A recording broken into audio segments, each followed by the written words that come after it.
Food was good, right? There's a few last-minute people coming in. Can I get you to grab the doors behind you, just because it's a little loud in the hall? Someone want to grab the doors for me, please?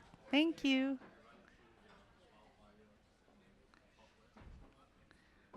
Hi, everyone. I'm Melody Lay. I manage the pen test team for the Government of Ontario in Toronto, Canada. But I'm really just here to introduce our next speaker. This is Andrew Jamieson, and he's going to be talking about Biohazard, Biometric Security. So, Andrew, please take it away. Hello, is this on? Can everybody hear me? Okay, good. I can't hear the speakers, so I'm going to assume, oh, there we go. I can hear it kick in now. Okay, thank you all for coming. Straight after lunch, I realize that, I'm in the death zone here, so I will try and keep everybody awake during my presentation. I'll try and make it as exciting as security presentations can be. But beforehand, hands up everybody who is excited to be at AusCERT. I want to get a picture here. Everybody? There we go. Excellent. Thank you very much. So, I work in UL.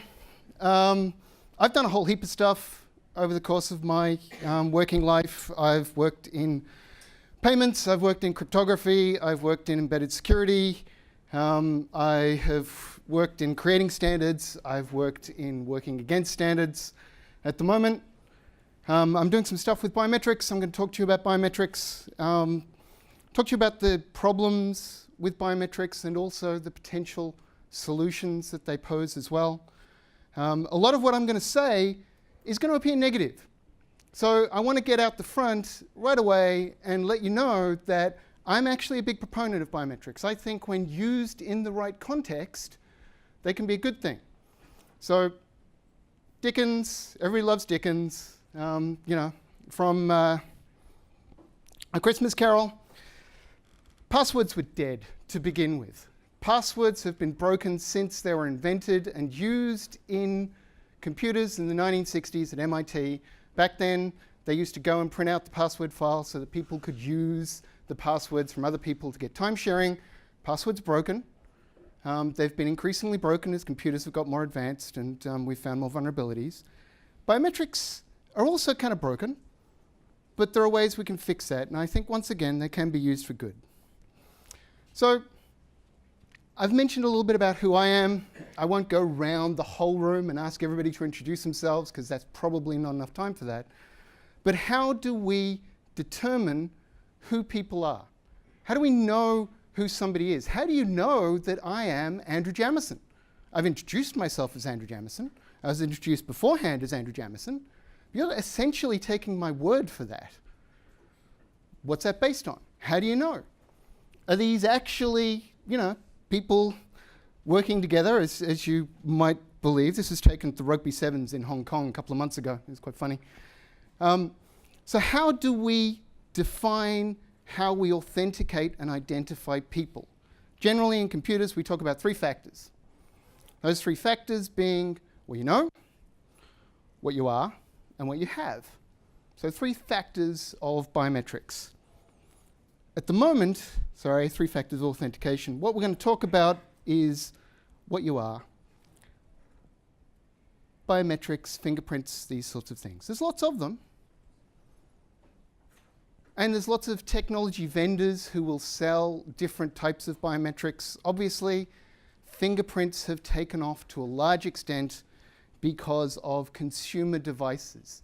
If I was here a number of years ago talking about biometric security and saying, you know what, there's going to be hundreds of millions of people who use biometrics on their consumer device every day, you would have thought I was crazy. And often when I had this conversation, people would say, you know what, consumers will never accept it. What about people who have problems with, hands and fingers? What about people who don't want to give away that information? How are we going to store it securely? How is it going to be managed? Nobody's going to accept that. And yet, now, many people choose to unlock their phones, their personal devices, their computers with their fingerprint. It's very common these days.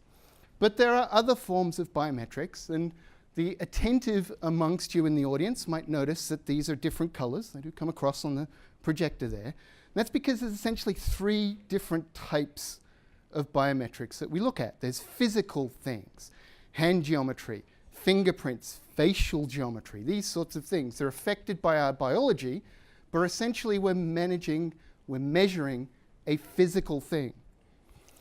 There's also biological, DNA. Everybody sitting in this room is leaving their DNA to some extent around. Odor. As I stand on this stage, I'm leaving my odor on this stage, so you'll be very welcome that you're standing at the back there. There's behavioral biometrics as well. Things you can do. Your signature is something you can do. The way you walk is something that you do. The way you type, the way your voice works. These are affected by your physiology, but they're essentially things you do.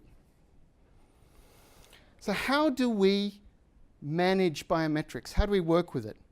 Essentially, we're taking something that is innately analog and we're converting it into digital. Be they through pictures, through sound recordings, many different ways that we do it. We're taking analog, we're turning it into a digital thing at varying degrees of resolution. Some of it bad, some of it good. That resolution is really important. The process then is one of collection, processing that information, and then storing that information for enrollment. All biometric symptoms, all biometric systems have an enrollment process where they take the data and then they store the data. Basically, it is collected multiple times. Because you're taking an analog thing, analog things get in the way. The real world is not perfect. So the way you look, the way you move your face, the way your finger is positioned, all of these affect the biometric storage.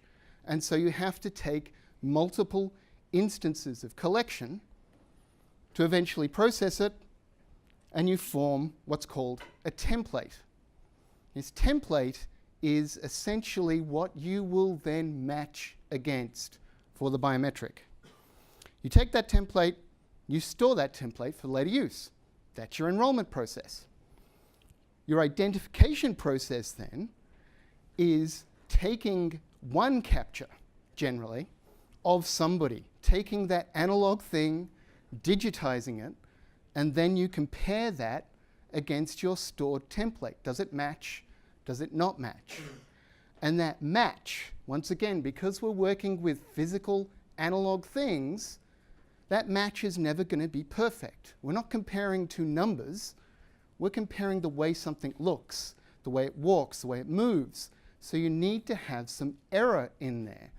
So things need to vary, and that comparison needs to take account of that. And that's where you get things like false match rates and false rejection rates. It's also important to understand that what we're doing here is an identification process. Quite often in biometrics, I find people confusing identification with authentication. What's the difference there? Your DNA identifies you. You all have unique DNA unless you have an identical twin. That DNA identifies who you are. It says nothing about your intent to do something. If the police find your DNA at a criminal scene, they don't say, ha, that guy must be the murderer, or that woman must be the murderer. No, they need to establish intent. They need to establish why, if you were there, would you choose to do the criminal act that was committed. Quite often with biometrics, we take identification and we say, aha, therefore, they want to do something. Unfortunately, we need to link those two together a little bit better. So what could possibly go wrong with biometrics? What is the worst possible scenario here? How do biometrics not work? Why do they not work? If we're all individuals, we're all different, we can identify each other as individuals, what can go wrong? First of all, projectors. Projectors can often go wrong. I'm going to skip over this one. So that was a snowflake. Unfortunately, despite what your parents told you, you're not a unique snowflake. You are not perfect and unique and wonderful in the world. Everybody has similarities to other people.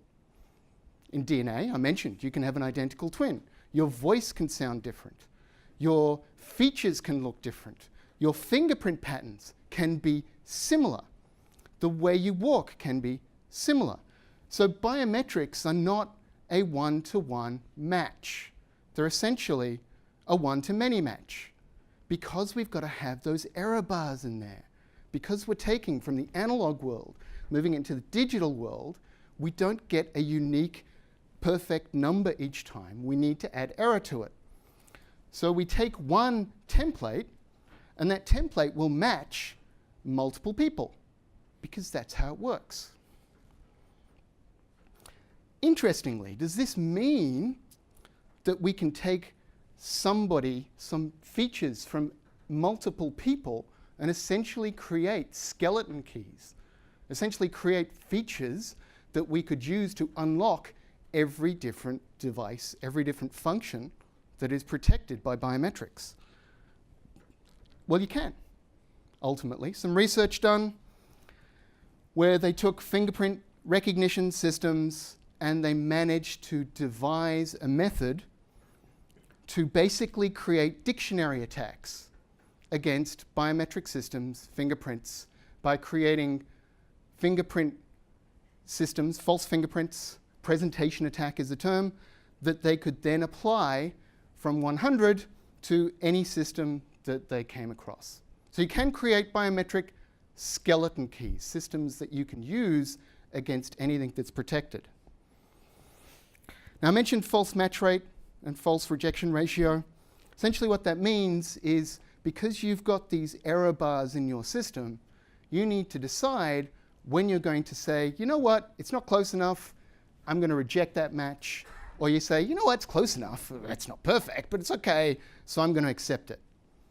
Now, if you do that incorrectly, if you reject somebody who is actually the owner, the person from which who enrolled in that process of the biometric, that is a false rejection. You're rejecting somebody who should be accepted. If you accept somebody who isn't the enrolled person, that's a false match. Now, unfortunately, as well as those error bars in the system, you also have the processing algorithms. And these processing algorithms increasingly are being driven by artificially intelligent systems. Now, artificially intelligent buzzword means lots of things.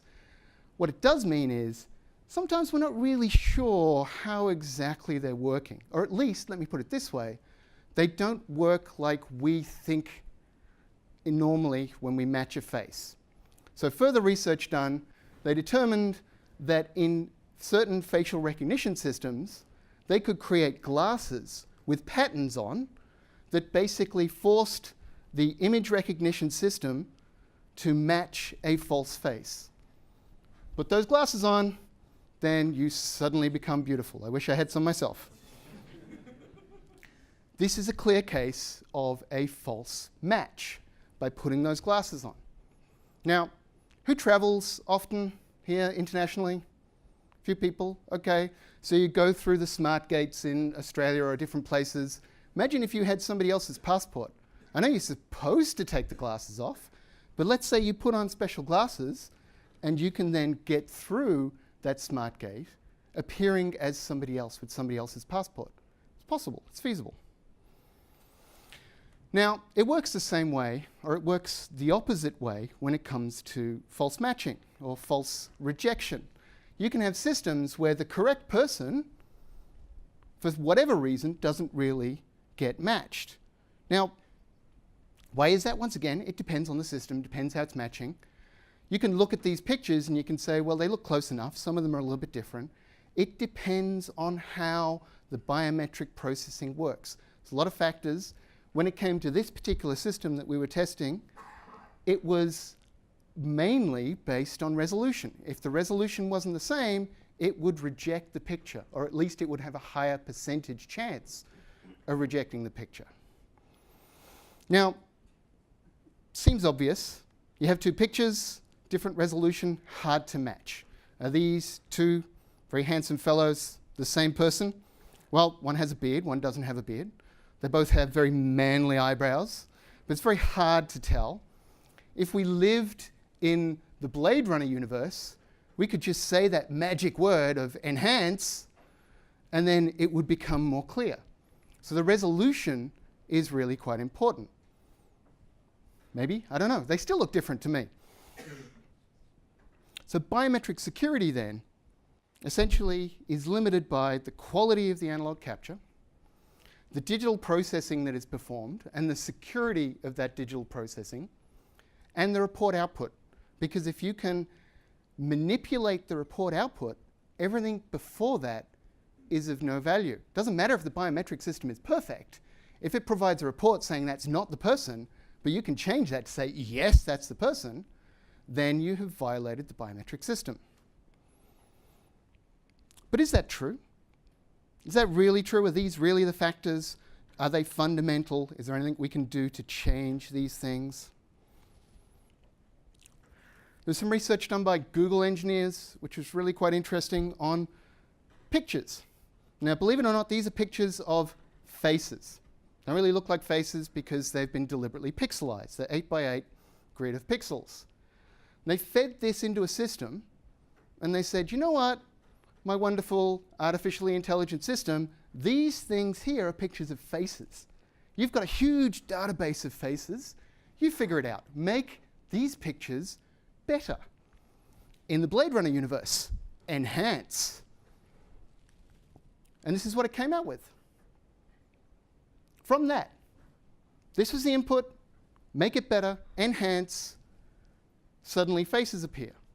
Now, fair enough, you might say, you know what? They're faces, of course, but you could give it a single pixel, tell it's a face, and it could just pick somebody's face and say, there you go, it looks like that. That was the input. That was the original input on this side that was then pixelated, the middle row being what the computer generated. It's pretty close. So maybe in biometric systems, we can enhance. We can take resolutions and make them better. But you know what? If we're doing that, we're adding new error bars. We're making things up, essentially. We're taking data that is based on millions of data points out in the real world, and we're trying to fit that into what we've got. Is that a good thing? Is that a bad thing? I expect to see more of this. So that's based on big data. How else does big data influence biometrics? How else can we take these biometric systems that are used, and how else can we manipulate that data or use that data in different ways? Who here has a fitness tracker, Fitbit, Apple Watch, Android Wear, something like that, something like this? I got one on myself. They're great things. And I expect to see these come up more and more. That data can be used in different ways. So in some good ways, this was a good case where they could use that data to show that somebody was attacked. It was then valid in a court of law, because increasingly, this fitness data is going to be asked for. Think about it. If you've got one of these things, it's recording your heart rate, it's recording your location, it's got information about your resting heartbeat, it's recording where you are at any particular time. That's certainly very useful information. Is that information you want to give out to other people? It's been used to help with arrests. So a case, unfortunately, where a man murdered his wife, not very good, but then he was convicted based on fitness tracking data. Because they found from that data, he said a criminal came in, broke into the house, murdered his wife, but the tracker recorded his wife moving around the house after he said that she was murdered by this criminal. Now, if you wanted to manipulate this, when I read this, I put my hacking hat on, and I think, aha, I could give my tracker to somebody else, and I could pretend that other person was me while they were somewhere else, so I could then go and commit a crime, and I could use that as an alibi. Once again, it's got information about you. It knows my resting heart rate. I would have to find somebody who has a similar resting heart rate. It knows what my general gait is, how far I walk over a given amount of time. I'd need to find somebody who had that as well. Other data, other biometric data that is increasingly being looked at. Pacemakers, once again, record information about your heartbeats, record information about you being uploaded somewhere, can be used in a court of law. If you have a pacemaker and you commit a crime, as this person did, they can examine that pacemaker data and then determine levels of stress. Let's say, in this case, the person committed arson. You said, you know what, I was at home relaxing at that time. Get your pacemaker data, your heart rate's really high because you're actually setting somewhere on fire, doesn't corroborate your story. So this data is important, and we're increasingly giving it away. Once again, I asked before, who's traveled? I travel quite a lot. My biometric data is everywhere. My fingerprint data is in the US, it's in Japan, it's in Singapore, because I hand that over. I have to hand that over to get into the country. How do they store that data? I don't know. How are they using that data? I don't know. I have to give it away because otherwise I can't get into the country. How is it going to be used in the future? Once again, I don't know. Now, the talk just before this, somebody talked extensively about phone banking systems and voice recognition systems. Certain banks have voice recognition systems that detect, you say, my voice is my password. I'm sure everybody's just recorded that, and now you can get into my banking system.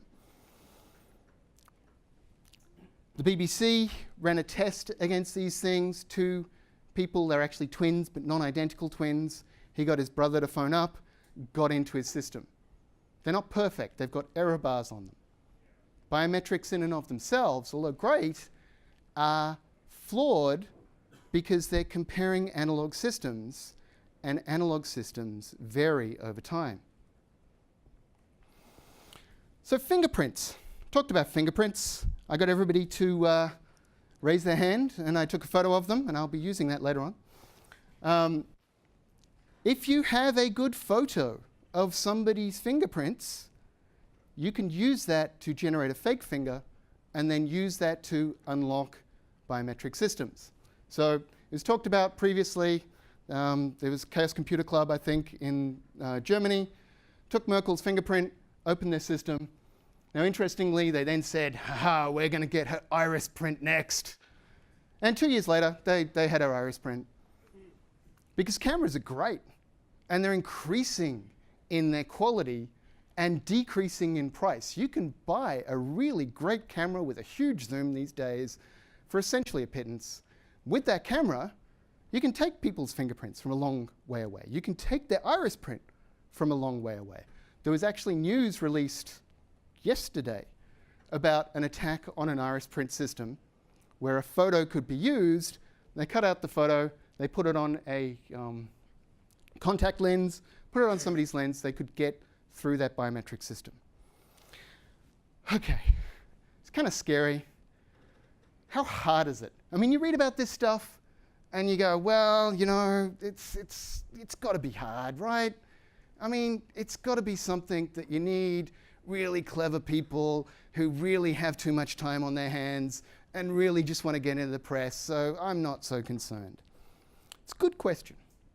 So we posed ourselves that question. And what we did is we got a bunch of people who were clever people but had no experience in biometrics. We put them in a room for about 10 hours. It was over 2 days, but about 10 hours. We gave them expensive, extensive equipment. And we said, you know what? See if you can make fake fingerprints. 10 hours. Off you go. Don't bother coming back. You're sacked if you can't do it. You know, no pressure, no pressure. Actually very easy is the answer to that question. Surprisingly easy. You take the photo, digitize the photo, create an inverse of the photo, panel it up. For those of you who've worked in embedded stuff, panel is a PCB panel. When you make a PCB, you put it in a panel. So you panel it up so you get lots of them. And then you etch it on a PCB. Once it's etched, you put down some silicon, let the silicon set, and voila, you have a fake finger. Less than 10 hours from here is what I want you to do with no experience, no knowledge, no prior study to being able to do it. Once again, I've got your fingerprints right here, so I will be asking for phones at the end of the talk. So how does that look? Does it work? Now the next slide, once again, the projector doesn't like me. It will flash a little bit. I'll jump past that flash to the actual video. Video is pretty quick, so I'm just warning you now before the flash that, you know, it comes up. There we go, fake finger, common phone, opens a phone. Now we tried this on multiple phones. We tried this on multiple computer systems. We tried this on some systems we know are used in banking in certain locations around the world. Opened all of them, no problem. Some easier, some harder, some advertised with liveness detection, some not advertised with liveness detection. All of them could be bypassed by this within 10 hours, no experience, just clever people. So what about other biometrics? What else? Well, we gave another team, this was essentially a hackathon we ran, gave another team a task of, here are some facial and iris recognition systems that we're going to get you to hack into. Once again, 2 days, about 10 hours. Turned out they actually did everything they needed to do in 2 hours, and the extra 8 hours, they just kind of played ping pong or something, not really sure what they did. Once again, pretty simple. This is a video, a phone with a video of somebody's face, a system that claims liveness detection because you have to blink, and it opens it up. A little bit scary. I mentioned at the start, I'm actually a proponent of biometrics, so don't take this as me saying biometrics are bad. Take this as me saying you have to know what you're doing, what your threat environment is when you're utilizing biometrics. If you're talking to vendors and they say, oh, trust us, we've got a great equal error rate. We've got a great liveness detection system. Ask for validation. Now, the problem is very little standardization in this area because it's difficult to standardize, but that's something that's being worked on now. So, are biometrics better than passwords? Well, depends where you're coming from. Depends what you're doing. Ultimately, as I mentioned, passwords were dead to begin with. But importantly, you have to remember, your biometric data was public to begin with. You leave your DNA everywhere you go. You leave your odor everywhere you go, at least if you're like me, you do. You leave your fingerprints on those glasses that you're drinking from. Your iris pattern is in every photo that is taken of you. It's out there. So you need to make sure that the biometric system that you're using isn't a single factor, because it's essentially useless as a single factor. It needs to be coupled with something else. I'm happy opening my phone with my fingerprint because it's my fingerprint and my phone, and because my particular threat model assumes nobody cares enough about me to steal my fingerprints and my phone. Depends who you are. There may be people in the audience who are more important than I am. Okay, let me change that. There are certainly people in the audience who are more important than I am. Your threat models could be different. So what is your threat profile? What is your threat model? Are passwords good enough?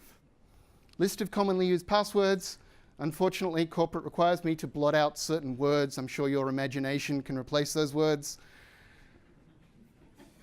But these are commonly used passwords, and everybody uses them. Now, passwords were dead to begin with because as human beings, we're not very good at them.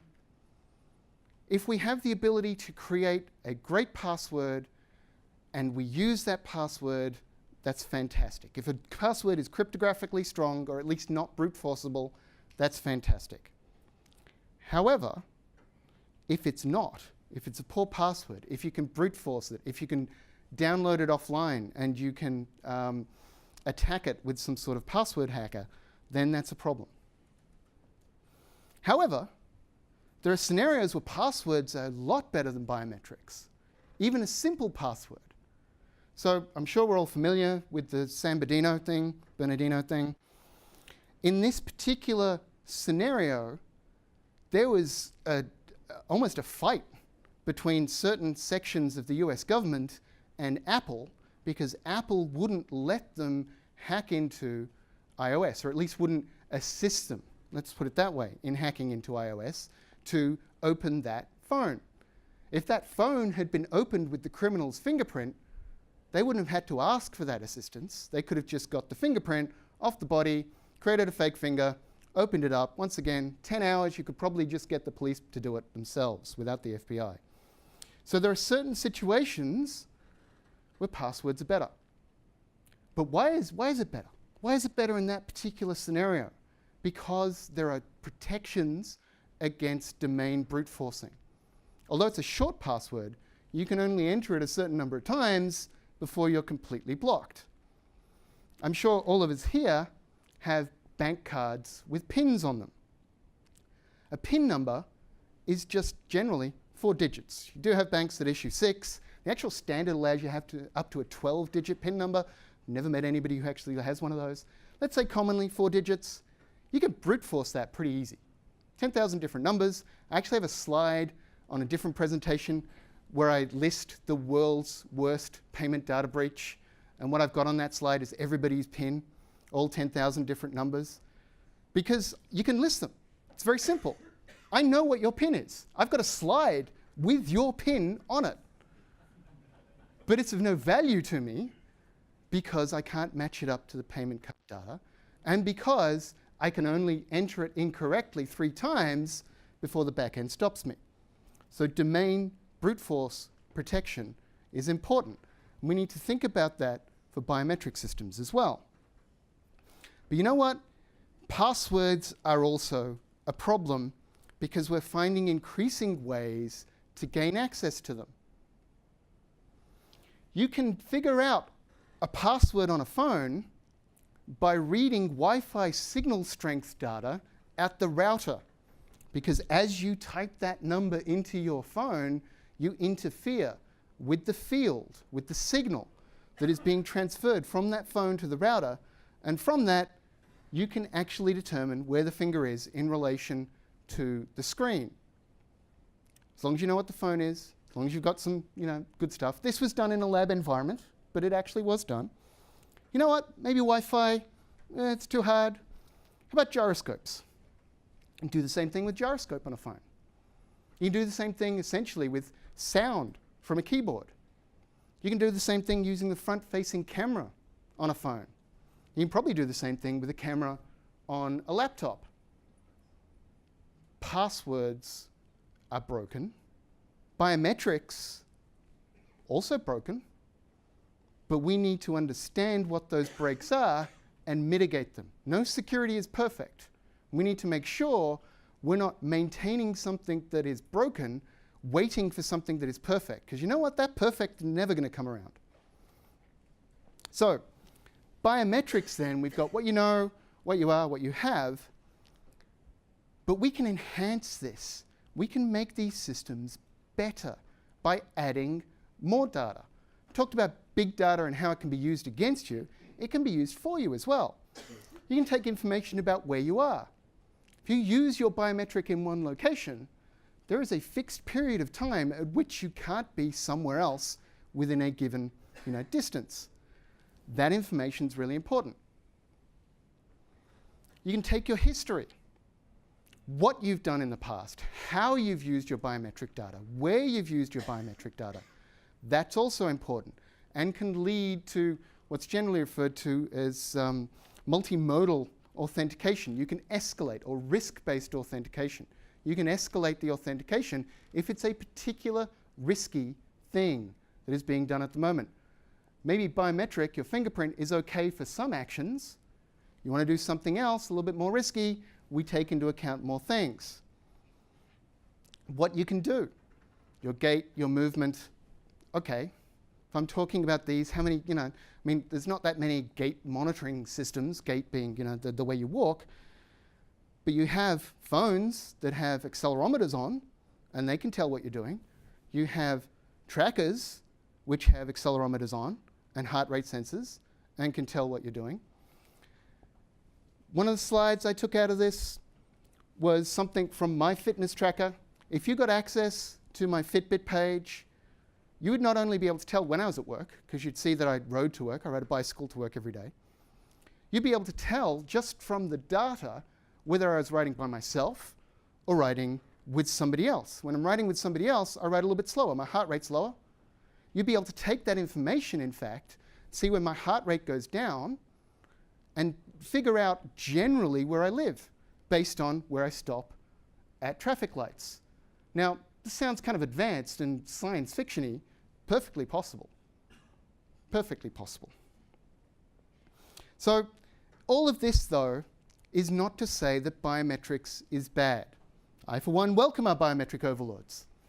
However, we do need to understand how we're going to use them and what the problems are, and we need to mitigate against those problems, same as we do with any other system. There are some caveats. We need to take those templates, we need to store those templates in a very secure location. The first biometric fingerprint sensors on phones, on Android, I'm going to say it, were pretty bad, to be honest. They were not stored within a TE or a security module, and they were very accessible. There was a problem. Now, a lot of vendors, in my experience, will tell you that templates can't be reversed. Once you've taken a fingerprint template, that template isn't innately secure, can't be reversed into a fingerprint. It can. Research shows that it can. Actually not that difficult. Don't use biometrics as a single factor. Use it as one of multiple factors. Take the fingerprint, the iris pattern, the facial recognition, the way you walk, the way you smell, the way you act, your DNA, whatever it is, and then pair it with something else. What you have, what you know, multiple factors. Your identity is not an authentication of intent. And a biometric gives you identity. But in computer land, we're using that identity as an indication of intent. I want to unlock my phone. I want to pay for this purchase. I want to unlock my computer. I want to get into this room. But we're basing that decision on understanding something about somebody, identifying a person. We need to identify intent to perform an action. We need to validate vendor assertions and promises. Don't just accept what people say to you. It seems obvious, but it's generally the way things go. Random password with domain brute force is generally going to be better. Or threat profile, threat profile, threat profile. If you're the leader of the US, I wouldn't suggest that you base your nuclear launch codes just on your fingerprint, because there's going to be many, many photos of you holding your finger up, many photos of your eyes, probably people who've captured your DNA. However, if you're Joe Blow off the street, maybe it's not that bad. Thank you very much.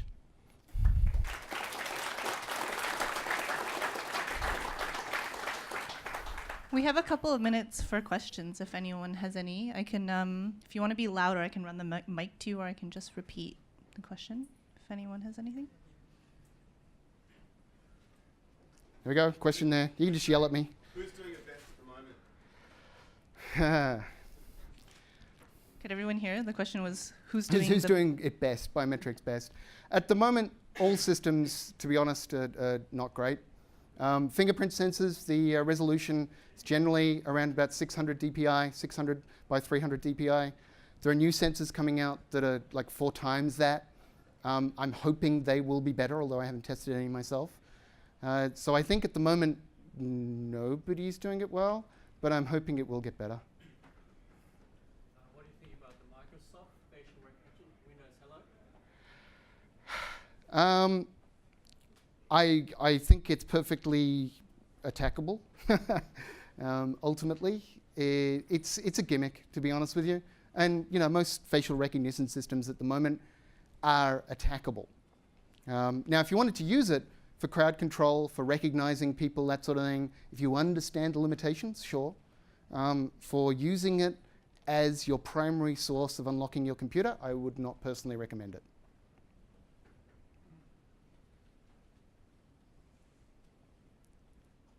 Nobody else? Last chance. I think we're good. So, thank you very much. Another round of applause, please, for Andrew. That was excellent. And I have this token of appreciation from AusCERT. Thank you. I don't know how I feel about my fingerprints being on this. That's okay. But That's please okay. enjoy. So thanks everyone for coming out. The next session will start in about 5 minutes, and it's going to be Nigel Fair